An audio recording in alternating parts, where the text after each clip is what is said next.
如果这么一个车出来，所有人都觉得巨好看，那这民族不太正常。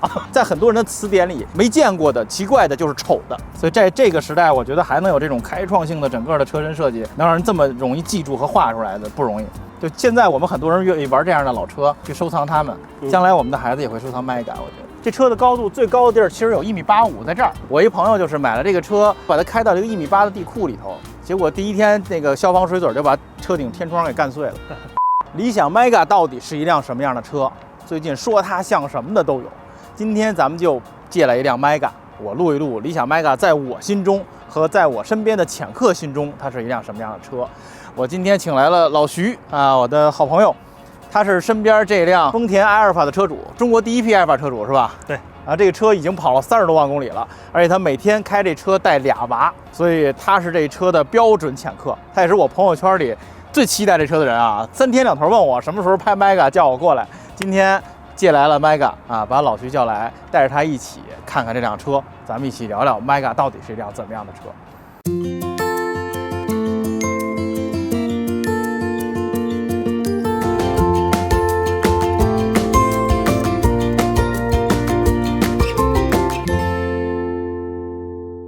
废话不多说，咱就开始看车吧。老徐，你觉得这车长得怎么样？我觉得其他地方还行，就是正前方看过去有点，我不太喜欢这个正前方这个角度，有点奇怪，有点奇怪，不太适应。我觉得它是比较委婉的啊，在我的镜头面前，可能大部分朋友就会说丑了，是吧？啊，就是有点奇怪。奇怪在哪儿呢？理想 Mega 呢是一个开创性设计的车，它希望打破以往汽车的那些条条框框。所以在视觉里，这车没有车灯。你看你的埃尔法有俩巨大的眼睛，这车没灯。是的，是的。然后这车也没有一个所谓的前进气格栅，哇，闪亮亮的一个东西，上面有个车标，也没有。对。当这些东西都去掉之后，它就离开了咱们现在这个时代。你可以说它进入了下一个时代，也可以说它进入了一个平行的时空，不知道是哪儿。所以它营造这种科幻感的同时，就会让你觉得奇怪。在很多人的词典里，没见过的、奇怪的就是丑的，然后很多人就会觉得它丑。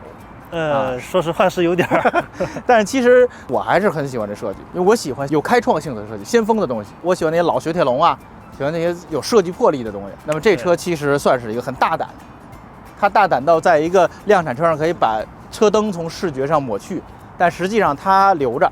你看这一条是它的日间行车灯，它的星环灯，它藏在了这个玻璃下面黑区里面。然后它把大灯放在了这儿。如果你不去找的话，你可能觉得这是保险杠装饰条的一部分。啊，对，它延伸的比较好。对，这样制造了一个具光滑平整的，这个光滑平整是物理上的和视觉上双重的光滑平整的一个车身，最低的风阻，同时最未来的一套设计，可能还需要适应吧，还需要适应。对，这样的设计，大部分人都觉得怪就对了啊。如果这么一个车出来，所有人都觉得巨好看，比之前所有车都好看，那这民族不太正常。你怎么看这车侧面设计？你觉得好看吗？侧面我觉得还挺好看的。这侧面，在我看来是等了好多年都没有的一个开创性设计。就是什么叫开创性设计呢？我拿着小本呢，我给你画一个啊。当我们做一个车像什么样的时候，第一次想到的样子，比如说我们想做一个子弹型的车，子弹头型的，是不是先画一个圆圆的子弹？对，一个子弹啊，然后中间一个窗线。一个前窗，一个后窗，装上轮子。这是什么车？丰田的那个叫普锐维亚吧？对，第一代大霸王。对，子弹型的。然后当我们想做一个尖的车，就是完全是尖的，保险杠最尖，对吧？一个尖的车，然后后尾巴直着下来。然后前窗随着这尖上去，后窗移动，加俩轮。这是什么车？雪佛兰的。对，雪佛兰那个卢米纳子弹头车。对吧？这都是90年代初，当时这些车企探索 MPV 车身形式做出来的开创性的车，它非常容易画出来。对，因为是画几笔我就能看出来。是你想做这样的车，它第一版设计。那么今天的 Mega 也是这么一作品。我们看，它其实做了一个前头带立面的。然后是一个大斜面，像高铁一样的车，对吧？一个大斜面，然后再压下来。对，压下来是它的特点。顶平的，然后窗线是平的，到后边扬上去，结束，后边收个尾。这就是 Mega， 非常具有开创性的一个设计，有某种程度上比那两个更简洁，更有开创性。所以在这个时代，我觉得还能有这种开创性的整个的车身设计，能让人这么容易记住和画出来的不容易。就现在我们很多人愿意玩这样的老车，去收藏它们，将来我们的孩子也会收藏 Mega， 我觉得。你的阿尔法我画不出来，有可能。对，因为阿尔法其实大概的形制，但是它所有的线条、所有的窗线都是经过反复的设计、反复的调整、雕刻出来的，它不是开创性的。然后它这车呢，追求了一个从前到后一条大弧线的一个设计，无论你站在前面还是站在后面，你发现都不高，对，是吧？后尾压得很低，前面也很低，不像一个大楼似的。但是这也有一个问题，会给人们一个错觉，觉得这车很矮。我一朋友就是买了这个车，这车的高度最高的地儿其实有1.85米，在这儿。他买了这个车，把它开到这个1.8米的地库里头，结果第一天那个消防水嘴就把车顶天窗给干碎了，所以大家一定要小心。Mega 这车其实很高的，1.85米的高度。大家看我站这儿，1.85米的高度啊！别光看前后，还得看中间。这块玻璃将近1万块钱拆的换的时候基本上要把内饰都拆掉，我心疼坏了。来，咱们继续看设计。它侧面的设计就是跟画出来一样，干干净净，它没有任何多余的东西。所以后尾为了不打扰这个设计，后尾侧面能看到的部分全是黑的。它就是为了让它看起来干净，拿黑色把后尾这些结构藏起来，因为车不可能就这么结束了，还有结构呢，对吧？保险杠什么的。然后到后边也是处理的非常干净利落，视觉上是没有尾灯的，尾灯完全隐藏，当需要用的时候，在这个出几个光带出来，然后后玻璃和尾灯在一起，我觉得这设计干净利落，车标就贴在玻璃上，就非常的属于这个时代的那种干净优雅的设计，我特别满意，我觉得这特好。所以你有没有发现一个问题？它这后尾压这么低，后备箱盖会不会特别小？那装东西得低头往里探。对，你开一下后盖，看它怎么处理的。它其实把一部分车顶也做成了后盖这样打开的面积就大了。你现在凑近装东西啊什么的就不会。如果在这儿的话，这么一小口，是吧？这还是挺巧妙。其实这增加了不少成本，整个这后盖变成了一个90度折叠的一个大后盖，但是从外形上看还是很光整的。是，对，而且解决了实用性的问题，还是动了心思的这车。想法还挺巧妙的。而且你看后备箱空间也还可以，这车5.35米的长度，3排空间都足够的情况下，后备箱大概还有这么大。去机场接人，普通登机箱装个2、3个没问题。Mega 的车门非常的高，进出完全不会影响头的空间。前门是跟 L 系列一样，隐藏式门把手，但是它没有电吸门。看，这么大的车门没有电吸门中间是一个按钮式车门，它为了前后和谐，还是保留了门把手的形状其实它并不会出来，就是纯是一个装饰，靠中间那按钮开关，高度是足够的，最高的地儿其实就是这儿。咱们进屋来看看这内饰你觉得怎么样？内饰第一感觉是有点素。什么叫素？就你那大桃木没了是吗？对，没有太多的点缀，就全是这种大的这个平面。按钮也没了对，没有按钮了。对对，这就是新时代的汽车内饰设计。其实它摒弃了以往那种繁复的大真皮、大桃木、一堆按钮的那种设计，它取而代之的是一个比较简洁的、比较家居化的一个设计。对，它可能是想追求这个感觉吧。对，因为这套内饰、方向盘、双屏幕、靠 HUD， 中间带导台，这套设计其实在理想的 L 系列已经用过了，L789都长得跟它差不多。他们认为新时代的汽车内饰就是应该这样的，它的主角是屏。我感觉这个 Mega 应该用以这个换一个内饰吧，或者是这个事儿，说实话，我最开始也是抱着这样的期待的我想Mega 里面会不会是一个跟第一代普锐维亚似的，哇，绕一圈特别梦幻的，是吧？一个大环屏或者分层或者不一样的设计，没想到一进来跟 L 一样。我觉得这个其实是理想这品牌的一个理念。就是它其实是淡装饰、淡设计，强调功能化，而且它也是强调整个家族。这一进这内饰就是理想。你看奔驰、宝马这一代内饰都是那样的，对吧？对。但是其实在我一个 L7 车主眼里看，变化还是相当大。首先是材质，你看 A 柱顶这些包覆全都用的这种绒的材质，在 L7 全都是黑色的，很粗糙的那个带网格的布，档次升级了。对，档次完全不一样。而且作为一个这种子弹头型的长仪表台斜玻璃的车，其实是有很多坑的，比如仪表台的反光。对对对，我那个老款车就反光特别严重。你看这辆车用了一种亚光的一种人造皮材质，无论什么角度基本不会反光。是的，是的。而且它的玻璃的角度设计的也很好。我之前开过老那个雪佛兰卢米纳什么那种车，这视野就感觉特别不好。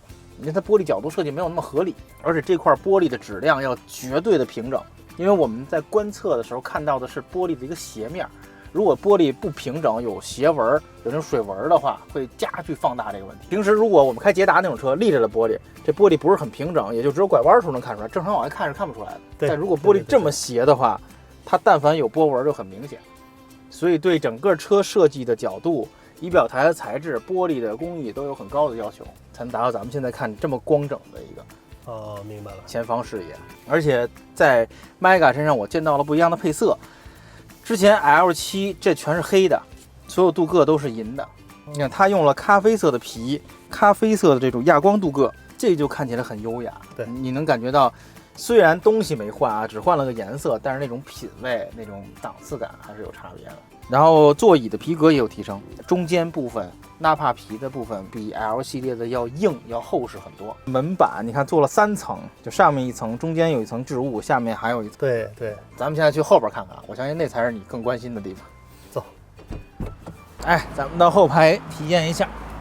哎，就是你发现这车这儿最高，其实是有意义的，就正好你上车的这段，或者去后座的需要猫腰的这一块，是那1.85米的地儿，对吧？这设计的还挺巧妙的，这儿最高啊。后面比你的阿尔法的椅子怎么样？啊，那舒服多了。它是带充电，然后按钮在这儿，可以有腿托、平躺都有，通风、加热、按摩齐全。这是 MPV 的中排座椅的标配嘛？这是丰田发明的啊，叫奥特曼座椅。它那车里有3张，带小桌板，冰箱在这儿，冷暖都可以。空调单独的控制，彩电、大沙发全有，空间还是非常宽敞的啊。这个咱们已经最靠前了，这块地毯决定它不能再靠前了。对，就这个位置，咱俩这身高，你有多高？我1.8米，你1.8米，我1.78米，我们俩基本上能把腿伸直吧？你能伸直吗？能，是吧？能，腿是可以完全伸直的情况下，就是足够的。然后咱们去后排感受一下，第3排。行，我们俩没动中排啊。一个1.8米，一个1.78米，到第3排了，怎么样？这空间？相当大，相当大啊！这毋庸置疑啊！我量量啊，我1拳、2拳还多一点，2拳2、3指吧。而且基本上腿能伸直，因为它前排的座椅下面是空的，对，你可以把脚伸到座椅下面去。这是理想一绝活 ，L7 就这样，它把脚下空间给利用了。而且侧面这个窗看起来在车内看也没这么小哈。还是挺大的。其实它的遮阳帘做了一个后装的这种遮阳帘，应该是上下没地儿了，它下面有一滑轨，它装不下那个卷子了，难怪。而且形状也不太规则，就不太好弄。对，弄了一这种，倒是挺好拆卸的还。后排带座椅电动调节，是可以调起来放更多东西的，也可以更躺啊。这个最躺的角度会非常舒服。带座椅加热，带充电口，带杯架，就是该有都有。所以这个车是可以当真3排车用的，这不是说第3排是应急坐一下。这个比我阿尔法大太多了。带你和大伙儿开这个大 Mega 咱兜一圈啊。首先这车我之前开之前最担心的是它是不是太大很难开啊。这车有5.35米，比你的阿尔法长了40多厘米，宽度是1965，宽度其实倒还好，现在2米加长变泛了。实际开起来呢，我觉得还好，并没有那种感觉。为什么呢？首先它跟理想 L 系列比起来有一个重大的变化，就是我坐姿很高。大家看到窗线其实降低了很多，整个仪表台也降低了很多，视野非常通透，有点跟开大巴似的那感觉。它的窗线从这儿就开始了，我的 L7 得在这儿，所以之前我觉得 L7 的屏幕有点挡路啊什么，这个在这车上都不存在了，因为我居高临下。L7 是这么开的，它是这么开，所以开起来非常通透，你就不会显得那么大。而且我在我家小区试过，我家小区是那种很狭窄的下地库的口，都是过花池子什么的。开这车也并不用特别的去照顾，说揉2把看后轮怎么样也没事儿，很正常，那个动线就过去了。其实它比我的理想 L7 也长了30厘米，可见汽车的这个形态在长度的变化上对驾驶带来的影响并不是那么大，宽度才大。这车如果是2.1米，你试试，那就巨难开了，是吧？然后这辆车用的双腔空气悬架，我觉得比之前的理想 L 系列的要更稳。就虽然这么大这么重个车，但是你觉得底盘多余的晃动少了，很干净利落，开起来很灵活。当然动力不用多说了啊，这车前后双电机，544马力，542牛米，0到100 5秒，对这么一个 MPV 来说绝对是过剩的。根本不用聊，怎么踩怎么有。而且它油门其实调的还挺线性的，挺顺畅的。你可以非常容易的开着这么一大马力车，这样走走停停的均匀的开，而不是说很窜的那种感觉啊，很匀。这车装了一个102.7度的电池，3元锂电 ，WLTC 续航是575公里。我们实测的电耗呢，如果跑得起来，大概在13到14这个水平，还是非常低的啊。这么大这么重的一个车，我觉得挺意外的，比理想 L7省多了。就是跑步起来拍摄走走停停也不超过20，基本上19这个水平。所以这么算的话，这车实跑应该可以在500公里左右。而且它有5C 充电啊，它最大充电功率520千瓦每小时，也就是说这100度电的话，从0到满也就是个15分钟就可以啊。所以说一般情况下，咱们从20%到80%这种充法，在5C 的话，也就是几分钟，这车就 OK 了。所以快充还是非常厉害的。现在，总体来讲，这车开起来还是比我想象的好很多的。说实话，我对理想车的驾驶没有抱太大希望，它就是纯舒适吧，晃晃悠悠，特别舒服，特别轻松，对吧？那这个 Mega 开起来，我觉得比 L 系列好，底盘更稳、更干净，同时视野也更好。我觉得开着它会让我感觉比开 L7更快乐、更轻松，而且是一个很新颖的一个视野，很开心。看着前面这么大玻璃，是吧？这就是今天我和我的好朋友老徐一起给大家带来的理想 Mega 的体验。怎么样，老徐？这车跟你想象的一样吗？跟我想象的差不多，可能还要稍微好点儿啊。哪儿好？整体的感觉吧，经过你这么一说，我对这个车的设计就感觉更好了吧？是吧？就没有原来看着那么丑那么怪。对，经过你这么一解释，我能想通了。忽悠住了啊！哎，那我问你一个问题啊，如果现在你买 MPV， 你是会再花100多万买一新款的阿尔法，还是买一这？如果是纯家用的话，那我肯定是选这个 Mega。阿尔法呢，目前仅限于一些特定的场合吧，可能是，不多了已经。但是我是一个家用的话，它的智能化、它的舒适程度，那是这个阿尔法没法比的。阿尔法呢，可能是优势在它这个内饰吧，看起来更豪华一点，它的这个小细节花了更多的心思去做，也仅限于这个了。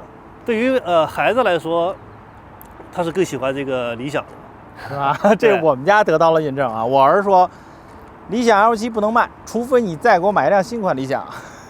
最后几句了，给大家说说什么感想吧。这个资深的阿尔法车主啊，当年花了100多万啊办了这事儿。对，从理想车上可以看到这个中国汽车工业的进步吧。经过这20-30年的发展，中国汽车可以能做到这么好的程度，这个进步的速度是我没想到的。不论从它的这个质量、设计、功能等等各方面来说吧，我觉得它可以代表汽车的未来。全世界汽车的未来就应该看中国汽车了，我觉得是。哇，给这么高评价哎！我没想到啊，我以为他觉得这东西就是一个奇奇怪怪的电子产品啊，还得阿尔法。没想到是这么一评价。其实我说两句吧，我对所有先锋的有设计魄力的车都有一个特殊的好感啊 ，Mega 符合我这个感觉。对，就是我这几天开这车啊，我每次接近这辆车的时候，或者我锁完车离开它的时候，我看着这个角度，我都觉得特别爽，特别帅。就是我有了一个先锋的东西，然后这个灯亮着，里面也亮着，这感觉特好。就比我那个 L7 一个大长鼻子，你就不愿意多看那个大长鼻子一眼。对。但你很爱看这块一眼，你觉得我得到了一个特别爽的、以前没有过的新的东西。就小时候咱们看到第一代普锐维亚那感觉啊，看到子弹头，哇，丰田子弹头是吧？那种感觉，见识到了不一样的汽车。对，你能找到一种汽车带给你的不一样的诱人感。这车我找着这感觉了。对啊，另外实际开起来，说实话，这车比我想象的好得多。理想 L 系列之前我开，我觉得就是舒适，它的操控很晃啊，我得用运动模式才能比较舒服的去开啊，它的驾控没什么乐趣。这个车倒反过来，视野更高了，底盘干干净净，特别稳，我觉得开起来比 L 系列有快乐。我其实挺想换成这个车的，这个车后面应该会出很多不同尺寸的版本，我打算买一个小号一点的，啊，跟 L 一样，L9没买 ，L8没买，我买 L7了。这个车我也想等等，买一个小号版本，把 L7换成它。感谢大家收看这集的白话一微，咱们下期再见。